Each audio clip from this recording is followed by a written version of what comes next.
उत्तर प्रदेश में इसी साल विधानसभा चुनाव होने हैं, जिसके पहले एसआईआर की प्रक्रिया शुरू हुई, लेकिन विपक्ष इसको लेकर लगातार भारतीय जनता पार्टी और उसी के साथ साथ निर्वाचन आयोग पर हमलावर है। अखिलेश यादव का ये कहना है कि फॉर्म 7 का दुरुपयोग रोका जाए। जिस तरीके से एक बीएलओ के साथ मारपीट हुई और बताया गया कि विपक्ष ने यह कहा है कि बीएलओ पर दबाव डाला जा रहा था कि मुसलमानों के और खासतौर से पीडीए के लोगों के नाम काटे जाएं। उत्तर प्रदेश सरकार में कैबिनेट मंत्री अनिल राजभर हमारे साथ मौजूद हैं। मैं देख रहा हूं लगातार आप ग्राउंड लेवल पर मौजूद हैं, आप लोगों को बजट की चर्चा की उपलब्धियां भी बता रहे हैं और ये एसआईआर जो हुआ इसके बारे में भी लोगों को बता रहे हैं। तो ये विरोध क्यों हो रहा है कि सुप्रीम कोर्ट तक ममता बनर्जी पहुंच जा रही हैं, अखिलेश यादव सदन में लगातार विरोध कर रहे हैं? देखिए, उत्तर प्रदेश में समाजवादी पार्टी नाजायज तरीके से बीएलओ पर दबाव बनाकर एक भय का वातावरण बनाने का प्रयास कर रही है। और आप बताइए कि चुनाव आयोग ने जो व्यवस्था दिया है, चाहे फार्म 6 हो, चाहे फार्म 7 हो, चाहे फार्म 8 हो, अगर किसी की कोई आपत्ति है, किसी को लगता है वोटर लिस्ट पब्लिश है, पब्लिश वोटर लिस्ट को पढ़कर किसी को लगता है कि ये मतदाता गैर तरीके से वोटर लिस्ट में इसका नाम है, गलत तरीके से नाम है, इसको हटना चाहिए। तो फार्म 7 भर के आपत्ति करने का हर आम जनता को भी अधिकार दिया है चुनाव आयोग ने। हम फार्म जमा करेंगे, बीएलओ का काम है, उसका जांच करेंगे, आपत्ति सही होगी वो वैसा रिपोर्ट बनाकर देंगे, आपत्ति गलत होगी तो उसको गलत करेंगे। इसमें कोई अलग से कोई बात तो है नहीं। लेकिन बेवजह फर्जी मतदाताओं के सहारे अब तक राजनीति में थोड़ी सफलता मिल रही है, मिली जो इन लोगों को।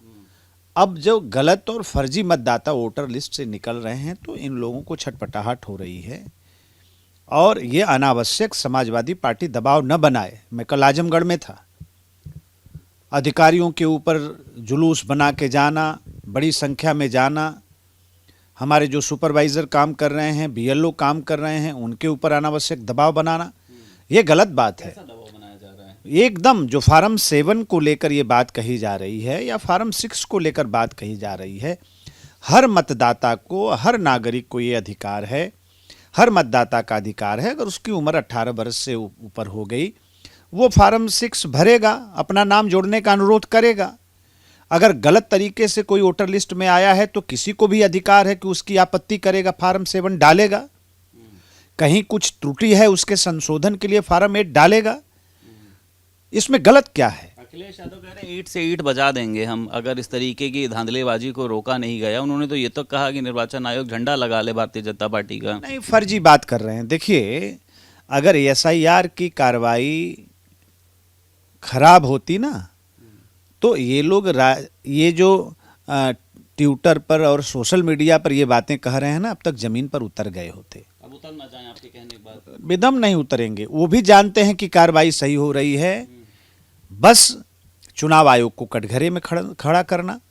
और भारतीय जनता पार्टी से कोई लेना देना नहीं। चुनाव आयोग ने जो अधिकार भारतीय जनता पार्टी को दिया है, जो अधिकार, वही अधिकार समाजवादी पार्टी को दिया है, दूसरे राजनीतिक दलों को भी दिया है। ठीक है, आज प्रधानमंत्री नरेंद्र मोदी जी का संबोधन होना है। सुनने में आया कि शायद कल ही होना था, लेकिन जिस तरीके से विपक्ष ने इसका विरोध किया है, आपको लगता है विपक्ष उनका संबोधन होने देगा? राहुल गांधी लगातार जिस तरीके का विरोध प्रदर्शन, हाथों में तख्तियां लेकर जो है खड़े हुए हैं। देखिए, ये न सदन के बाहर सरकार का सामना कर पा रहे हैं और सदन के अंदर तो सवाल ही नहीं है, इसलिए कि इनके पास न कोई तथ्य है, न कोई प्रमाण है। हमेशा आप देखिए, पिछले कई वर्षों से सदन किसी भी सूरत में चले ना, इसका जो उपाय करना है वो सारे उपाय प्रतिपक्ष करता है, सदन ना चले। अब प्रधानमंत्री जी बजट पर अपनी बात रखना चाह रहे हैं, उसमें व्यवधान पैदा करना, आप समझिए कितनी खराब बात है। ठीक है, चाइनीज मांझे से लगातार मौत हो रही। कल भी एक युवक की मौत हुई थी। मुख्यमंत्री योगी आदित्यनाथ ने इस पर संज्ञान लिया है। सभी पुलिस अधिकारियों को निर्देशित किया है कि ये तो पहले से बैन है, लेकिन इसकी बिक्री ना हो और अब इसको मौत नहीं बल्कि एक हत्या माना जाएगा। नहीं, इस पर तो बड़ा फैसला हम लोगों को करना पड़ेगा। हम लोग भी माननीय मुख्यमंत्री जी से अनुरोध करेंगे कि अब इस पे एक निर्णायक फैसले लेने का समय आ गया है। बहुत लोग घायल हुए हैं, बहुत लोगों की जान जा रही है और निश्चित तौर पे ये आपराधिक कृत्य है, इस पर कोई ना कोई हम लोग ठोस कदम उठाएंगे, सरकार ठोस कदम उठाएगी। बहुत शुक्रिया बात करने के लिए। हमारे साथ उत्तर प्रदेश सरकार में कैबिनेट मंत्री अनिल राजभर मौजूद थे। लखनऊ से वीडियो जर्नलिस्ट SK वर्मा के साथ संदीप खेर, भारत समाचार।